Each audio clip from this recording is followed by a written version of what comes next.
Hey everyone, Mark Meckler here, host of Sunday Night's BattleCry. I'm really glad to be with you. When I'm with you on Sunday night, it means I'm home. So I'm happy to be home because I love being here. The dogs are with me in the background. I think you could probably see him. Got Levi on the couch. Winston, you can't see. He's laying on the floor, blending in with the rug. Maybe you could see his head there in the background. They're here. Hopefully they'll behave themselves during the BattleCry tonight, but no guarantees on that. Hey, I have a really serious call to action for you guys this week. This is very important to me. And it's about kind of how we go about our daily lives in regard to the way that it intersects with politics and culture and everything that's going on in the world, all the madness, all the craziness about what's going on in the world. And what I'm going to ask you to do is something that it might make you uncomfortable to do. Now, maybe you're like me and you don't mind doing this and maybe you even enjoy it. But for some of you, it might give you a little pit in your stomach, which is I'm going to ask you to speak up. I'm going to ask you to speak up boldly and brashly and directly, politely, but bold, brash, and direct wherever you are. And that might mean in church. It might mean in line at the grocery store. It might mean at your kid's school. It might mean around the dinner table with your adult children who you don't want to insult because, you don't want to have a political debate with them. It might be at dinner with friends and your friends say something, but you got to stand up and you got to speak up. Our entire society is at stake. The republic is at stake. Our culture is at stake.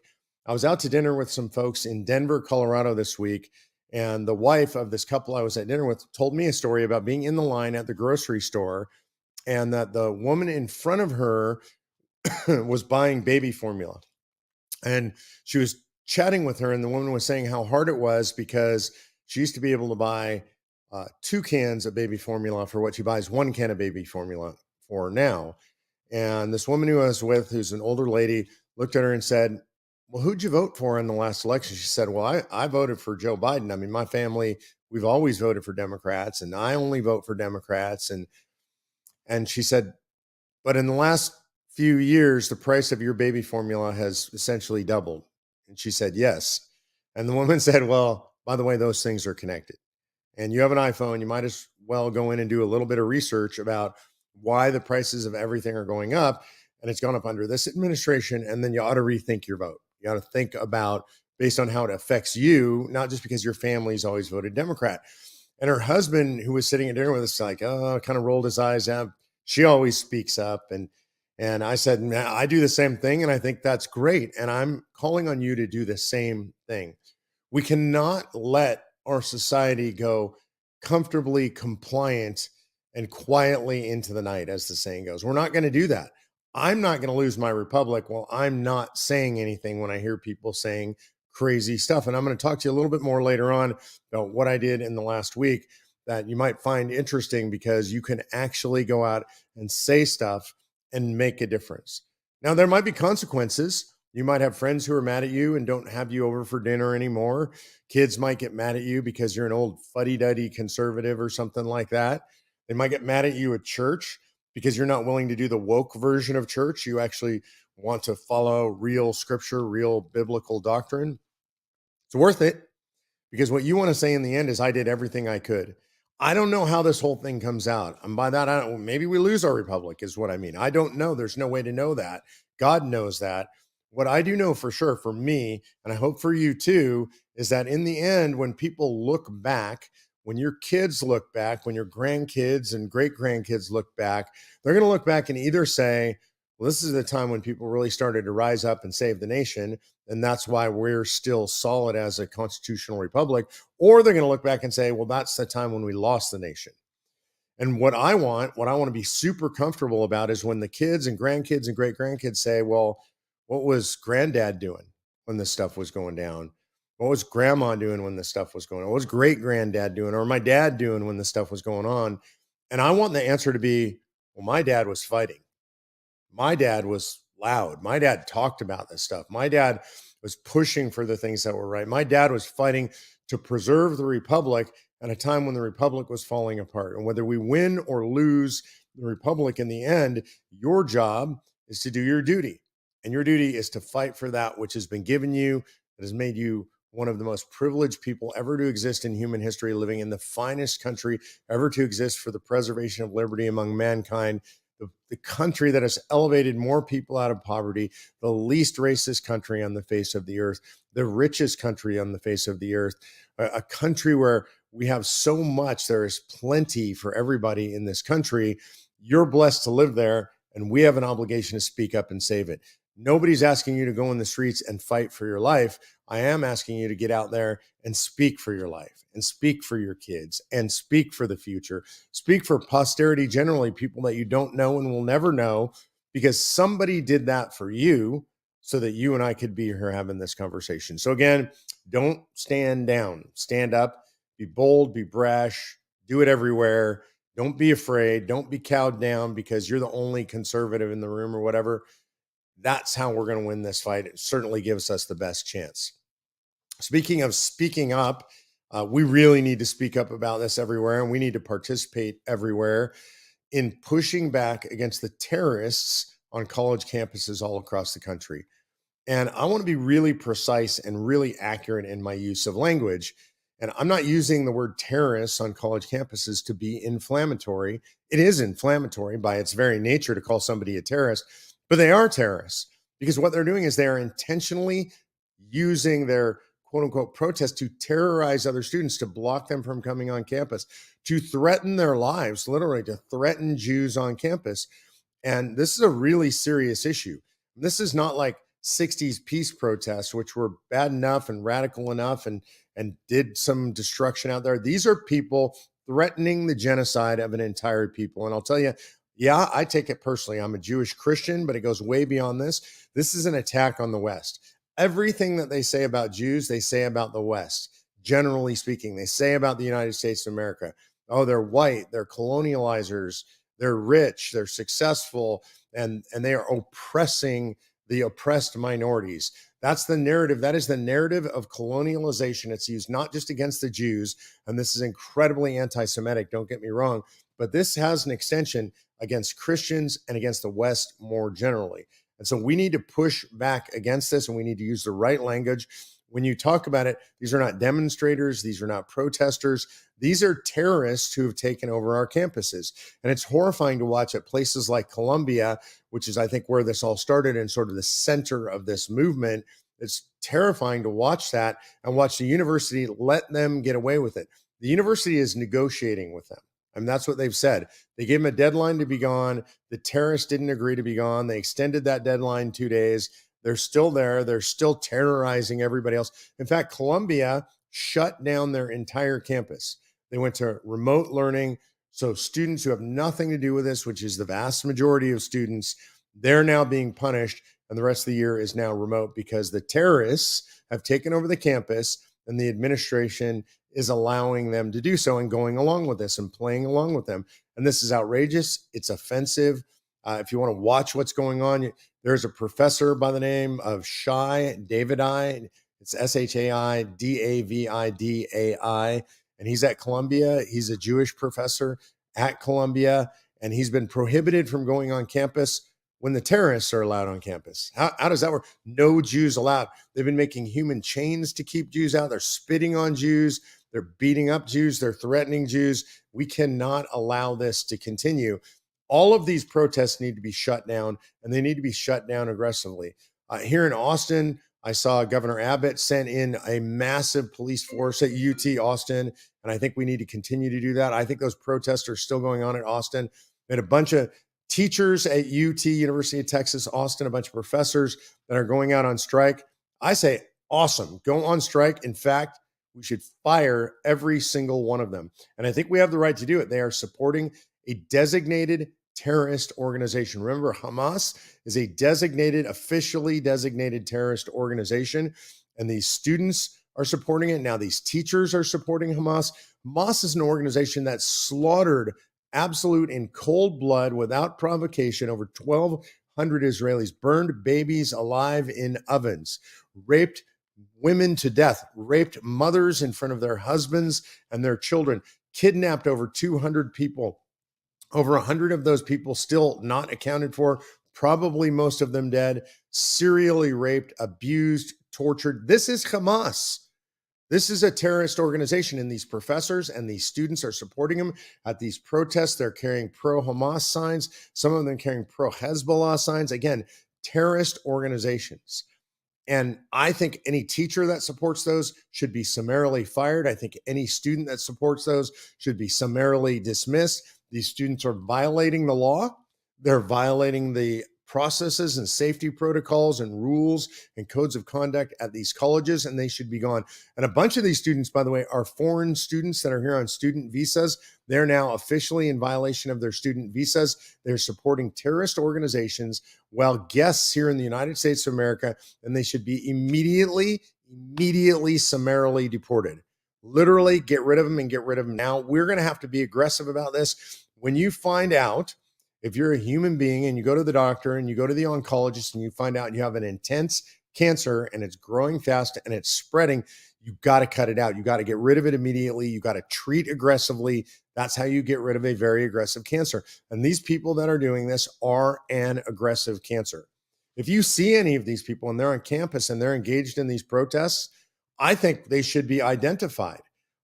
Look, they're covering their faces. They're covering their faces with what are called keffiyehs. If you wonder what those sort of blue and white checkered scarves are, those were made popular by the Palestinian Authority, by Yasser Arafat, a serious terrorist who killed a lot of people. And they're wearing keffiyehs as some sort of resistance symbol, or they don't even know what it is. It's a fashion accessory to them. They're supporting terrorism.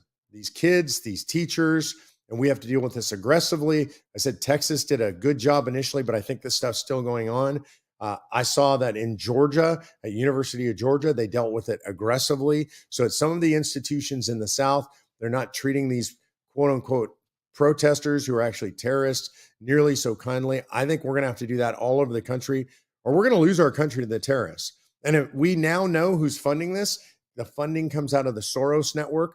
I think if we have a new administration and it ends up being a Trump administration, that network should be immediately and fully raided by a weaponized DOJ. The DOJ has been weaponized against the right. This organization is now openly supporting terrorists in the United States of America. That is criminal. This kind of activity is criminal. They are spending money to support that. Their offices need to be raided. Their homes should be raided. I'm calling their homes should actually be raided, in my opinion, in the same way they've been raiding pro-life activists, in the same way they've been raiding people who just happen to be at January 6th. They should show up at their homes. They should do it early in the morning. They should do it in full SWAT regalia like they've been doing to us. We are going to have to treat our opponents the way they have been treating us. We need to engage in full lawfare against the radical left in the United States of America. We need to go after their donors the way they go after our donors. We need to go after their politicians the way they go after our politicians. We need to go after these quote unquote protesters who are actually terrorists aggressively and viciously with every instrument that the law has at its disposal. I don't want our country to be that way. I don't want it to be where we use lawfare, where we're super aggressive about all this stuff. But the left has chosen that set of rules, and we cannot play by a different set of rules or we will lose. I'm not suggesting that our side violate the law. We should do everything within the bounds of the law, but we need to prosecute, investigate, go after these people as aggressively as we possibly can. These are terrorists on the campuses. These are professors supporting the terrorists, some of them participating in the terrorist acts, and we need to go after that. And by the way, I'm going to see if the protests are still going on here in Austin next week if I'm around, and I'm going to go because I'm not going to stand down. As I asked you to do, I'm going to stand up boldly, brashly, and anywhere. So if the protests are going on in Austin next week at UT, I promise you'll see some footage because I'm going down there and I'm going to get involved. I'm not going to let them stand without people standing against them. All right, we got some bad news in the news. I know you guys love when I say the good news, and I love the good news, but we have bad news from babies.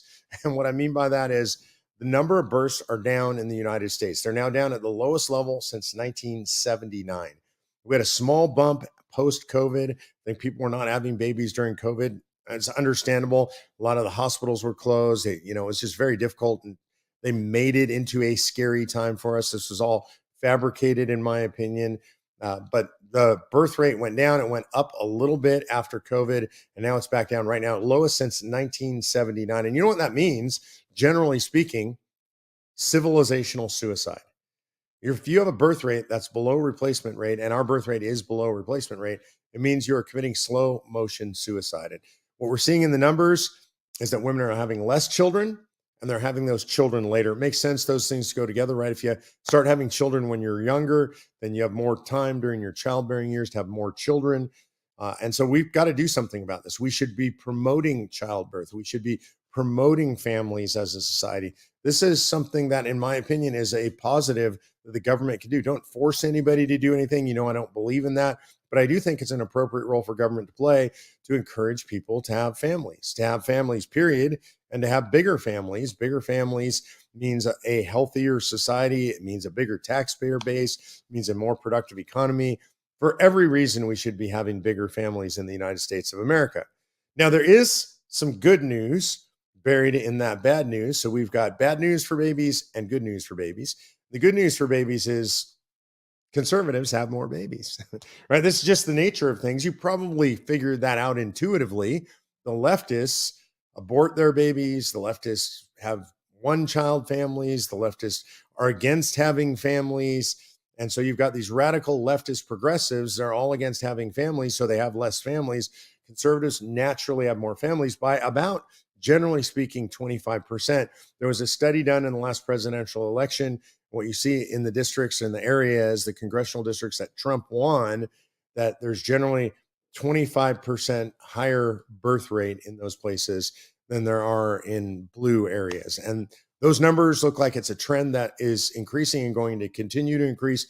Leads to an interesting phenomenon. It means you and I, if we're patient, and if we can hold the line, and if we stand up and we're bold and brash and outspoken always, we train our kids right, we raise our kids in the way that they ought to go, right, then they won't depart from those ways. If we do that and we do it aggressively, and we do it consistently, it means we're going to outbreed them.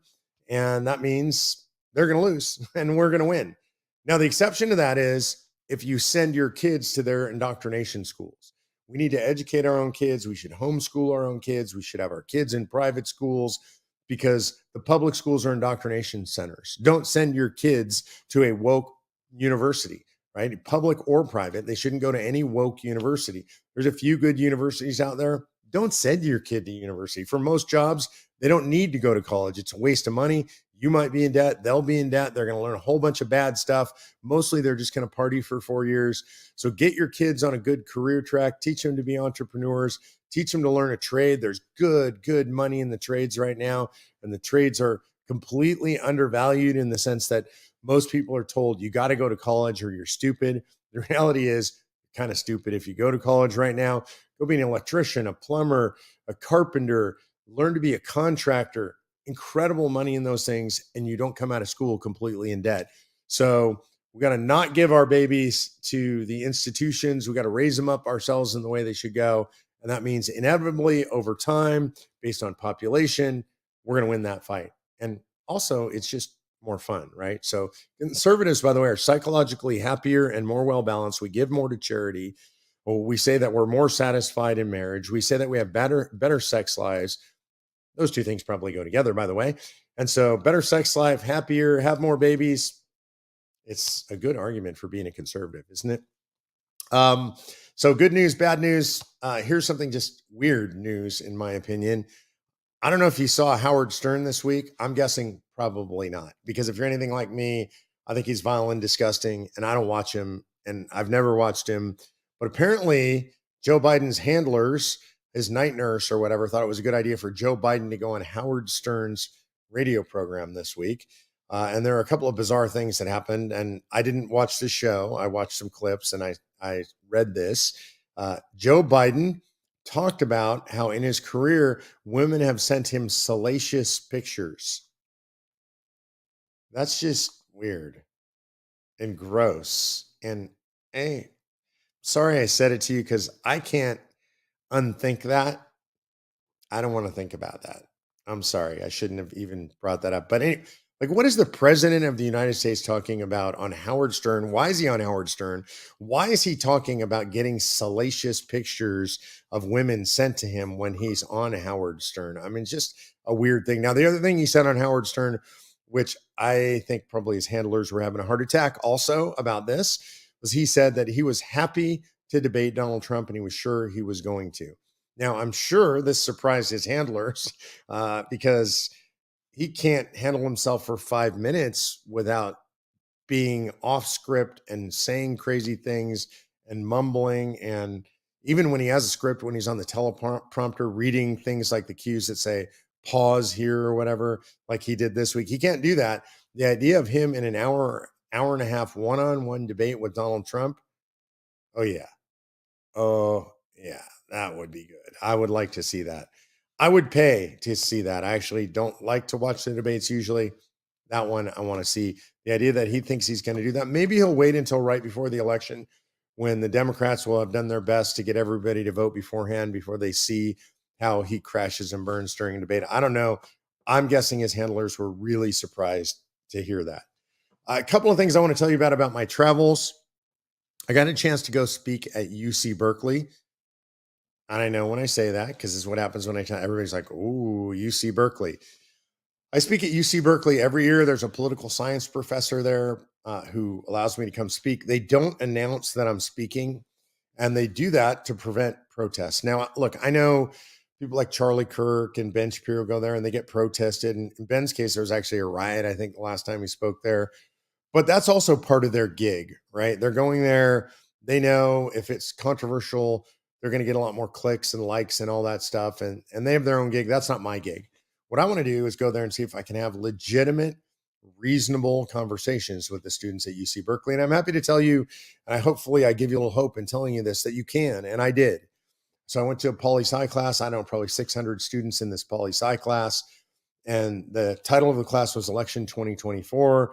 They don't know who I am when I'm coming in. They just know they're going to have a speaker. You see them all flip out their iPads and their computers and their phones as soon as I start speaking, because they're going to Google me and find out who I am. And I go in there unabashedly and say what I am. I'm very open. I'm a conservative. I'm a right winger.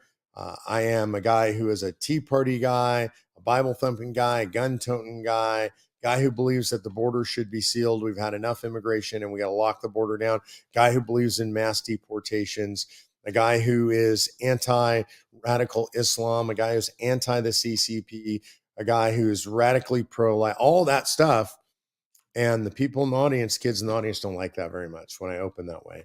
And then I go through a whole series about explaining why we shouldn't hate each other for our political opinions. And we should be able to articulate our opponent's opinions. And this goes for you as well as me. If you have a different opinion than somebody and you want to really have a discussion, you ought to be able to adequately articulate their opinion. It doesn't mean you agree with them. It doesn't mean you give them room to say their opinion is maybe right or anything. You could say completely wrong, but I understand why you say what you say. I understand why you feel what you feel. So I did that with them. And ultimately, I concluded with our federal government is ripping them off. By them, I mean the students, the young people. They're going to bear the burden of this 34 trillion in debt, not old guys like me. They're the ones that are really probably ultimately going to pay the price. And then it's a price that's been imposed on them by both parties, right? It's a price that Democrats and Republicans have imposed by overspending literally for decades on end, and that they should be pissed off about it, and that they should want to call a convention of states because they should want to take the power away from DC and give it back to the people. So it went really well. The students super polite. They asked questions afterwards. Here's the best part. After the speech, they came up, about probably 30 students, 25 students, and maybe 5 or 6 conservatives spoke to me and just thanked me for being there. They said conservatives are too scared to come there. They're afraid of protests. They're afraid of the confrontation. So they just said it was encouraging to hear somebody like me, somebody like you, really, there on campus, willing to speak the truth about this stuff. And it just felt good to be validated. And a bunch of them asked me to help them find jobs or connect them with people in the conservative world. So I did that for several of them. My son's a lawyer in Washington, D.C., and he loves to mentor young people and help plug them in. So we did that. Then we had a bunch of liberal students come up to us and say, thank you for coming. We never hear anything like this. I've never heard anything like this in my entire life. And I didn't know any of this stuff. I don't agree with a lot of what you said, but it was really interesting. And it was great to hear somebody respectfully talk about this stuff. And I had people ask me specific questions, and I gave them answers they'd never heard before. And they said it made them think. And in some cases, they said it made them change their opinion. And I tell you this to tell you that even on the darkest place in the United States of America, one of the darkest places, right there at UC Berkeley, where we think it's nothing but crazy leftists, that the kids are smart. A lot of them are ignorant, They've been taught one thing, one side, one perspective their entire lives. Maybe their parents taught them that, and all the way through school. And then at Berkeley, their professors and their peers just reinforce that. But they're smart enough to know when they hear something logical, it makes them think. Now, I'm not saying I changed liberals to conservatives, but I am saying I opened a dialogue in a way that allowed them to think about things differently than they thought about things before. And that should give you hope that that exists, even at a place like UC Berkeley. Here in the last week, I was all over the country, started in Texas and Monday, I guess that was, flew to Florida, did a couple of days in Florida, and all over the place, drove across the state. I love driving around in Florida. It's a beautiful place. And so did a bunch of meetings in Florida. And from Florida, I flew to Colorado. And from Colorado, I drove to Cheyenne, Wyoming. Did a bunch of grassroots stuff in Cheyenne, had a grassroots meeting. As usual, by the way, I found this hilarious. As usual, the John Birch Society, the JBS, showed up at our event. And we don't try to keep them out, but we also make sure that they can't take over because that's what they try to do. These are literally, in my experience on the right, the rudest, most disrespectful, most out of control conservatives I've ever met in my life. In fact, they don't behave like conservatives, they behave like crazy radical leftists. You know, if you get far enough around the circle, the far left and the far right meet. And so what they do is, you know, we ask everybody to write their questions down so that the grassroots can hand them to me as I'm speaking. I took every single question. We're not filtering questions, but if you hand these people a microphone, they're so rude. They'll just yell at you. They'll abuse you. They'll slander you. They won't give the microphone back. They try to take over the event, just like leftists do. And so we do it by written cards. So I answered all their questions. And of course, at the end, they started shouting out anyway. They wanted to ask questions. I even let a couple of them ask questions. And then they got mad because they didn't like my answers to their questions. They got mad because they said it should be a dialogue there. It's our meeting. We put on a meeting to give information about CS. They want to take over our meeting. We told them, go have your own meeting. Enjoy yourselves. The thing about their meetings is nobody will show up because they know that these people are rude, mean, nasty, and dishonest. And they're dishonest. They accuse us of stuff. They don't provide any evidence. It's just crazy. The good news is we had a room full of patriots there in Cheyenne. Spread out a lot of good information, couple candidates, couple sitting legislators. All of them came up to us afterwards, said how much they support COS, how much they appreciate it. We had 3 people who came up to us, said they were opposed previously, and now said they're for us because of what we talked about and how offended they were by the John Birch Society and their tactics. So I've been texting with one of the guys from the John Birch Society, and my favorite thing about it is I let him know, hey, thanks for coming, because you did a great job of turning people off to your perspective and your behavior. And so you got us a lot of supporters. So to the JBS, if you guys are watching this, keep behaving like that because it doesn't work and it definitely benefits us. I was in Denver after that. A great grassroots rally up on the west steps of the Capitol in Denver. Had a good crowd out there. You know, you think you can't do anything in a blue state like Colorado. It's blue right now. By the way, I don't believe it's always going to be blue. I think we're going to turn that state red again because it's still got that spirit of the Wild West in it. So I just want you guys to know it's good. The grassroots are great. That's a growing grassroots team. If you're there in Colorado, we need your help. You should get involved. Really strong team. Great leadership out there. Laura does such a good job of leading that team. Art does such a good job of leading our Veterans Coalition. We gave out some Patriot Pin Awards. Art got a Challenge Coin Award, which is really an honor for me to be able to be there to give him that award. He's a Marine. We love our Marines here in my family. My son's a Marine. So God bless Art. God bless Laura and the rest of the leadership team there. They did a great job. Then we had lunch together. A whole bunch of us. I don't know. There were like 40 or 50 of us having lunch together, having Jimmy John's, just chatting and just hanging out together. And then I had a chance to go to dinner with some friends later in the evening in Denver. And then I flew home super early the next morning. Still tired. It's been a long week. I mean, you think about that. Texas, Florida, Colorado, Wyoming, back to Colorado, back home to Texas. It's a long week. Upcoming, I just got to let you guys know, I've got, not this week, but starting the following week, we have the Wild West Tour. And Producer G is going to put up a schedule for you, a link so you can click on the schedule, see the Wild West Tour. It's going to be a great tour. Go look at the link. You'll get all the places we're going to be. I'm going to be with my good friend Rick Green. When I'm with Rick, we jokingly call this the Brothers Tour because Rick and I are like brothers, and we have too much fun together. We shouldn't be allowed to have this much fun when we're working, but I guarantee you, if you show up on this Wild West tour, you're going to see two guys having fun. You're going to have fun. You're going to learn about how the Wild West can save America. You'll learn a lot about the Constitution, a lot about Patriot Academy, a lot about Convention of States. Come join us on the Wild West tour. Let's see. We've got some Q&A, right? Yeah, good. Because I like Q&A. This is my favorite part because you guys are smart. You ask good questions. Dale Tipton asks, what's the connection between Convention of States and ham radio? Maybe you didn't even know there was a connection. Well, here's the connection. I've always been interested in the idea of ham radio. I don't know about you, but it seems cool. You can get on a radio, you can talk to people all over the world, but it seemed mysterious and difficult and complicated. And I've just never been able to figure out how to wade into that world. Well, right now, as we prepare for whatever might come in the United States of America, for any catastrophes that might come, ham radio, it seemed to me, was going to play a role in that.